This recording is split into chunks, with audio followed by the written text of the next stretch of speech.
জাহাঙ্গীরনগর বিশ্ববিদ্যালয়ের ৫১তম ব্যাচের এক শিক্ষার্থীকে ক্যাম্পাসের ভেতরেই ধর্ষণের চেষ্টা করে বহিরাগত এক যুবক।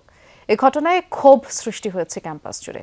আশুলিয়া থানায় মামলাও করে বিশ্ববিদ্যালয় প্রশাসন। এরই মধ্যে অপরাধীদের ধরতে পুলিশের একাধিক টিম মাঠে কাজ করছে।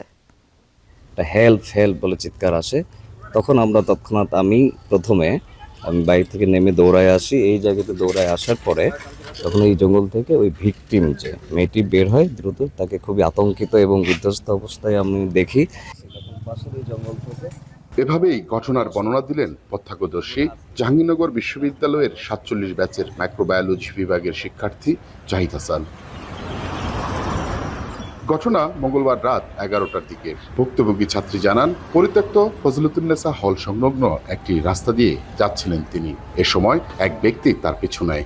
এক পর্যায়ে পুরাতন ফজলুতুন্নেসা হল সংলগ্ন সড়কে গেলে গলায় কাপড় পেঁচিয়ে অন্ধকারে টেনে হিঁচড়ে নেওয়ার চেষ্টা করে ওই ব্যক্তি চালায় ধর্ষণ চেষ্টা। শিক্ষার্থীদের উপস্থিতি টের পেয়ে পালিয়ে যায় বহিরাগত ওই অভিযুক্ত। পরে ভুক্তভোগী শিক্ষার্থীকে নেওয়া হয় বিশ্ববিদ্যালয়ের চিকিৎসা কেন্দ্রে। ঘটনার পরপরই নড়েচড়ে বসে বিশ্ববিদ্যালয়ের প্রশাসন। রাতেই সংগ্রহ করা হয় সিসিটিভির ফুটেজ। নিজ ক্যাম্পাসে এমন ঘটনায় উদ্বিগ্ন শিক্ষক শিক্ষার্থীরা। কেউ কেউ আবার বহিরাগত গমন আর নিরাপত্তায় প্রশাসনের অদূরদর্শিতাকে দায়ী করছেন।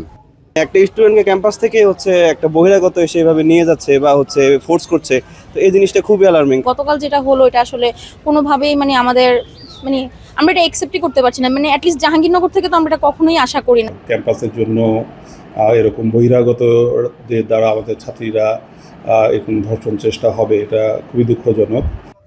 এই ঘটনায় আশুলিয়া থানায় একটি মামলা করার কথা জানান বিশ্ববিদ্যালয়ের প্রক্টর। সেই সাথে নিরাপত্তা জোরদার সহ বেশ কিছু উদ্যোগ নেওয়ার কথা জানান প্রভিসি। থানায় মামলা দায়ের করা হয়েছে এবং আইন শৃঙ্খলা বাহিনী কাজ শুরু করেছেন। আমাদের সাথে সকালবেলায় আইন শৃঙ্খলা বাহিনীর দুটি গ্রুপ এসছেন।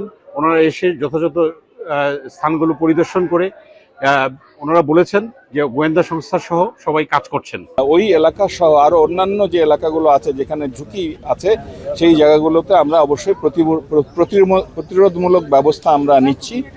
এদিকে সিসিটিভি ফুটেজ বিশ্লেষণের পর অপরাধীদের ধরতে এরই মধ্যে মাঠে নেমেছে পুলিশ।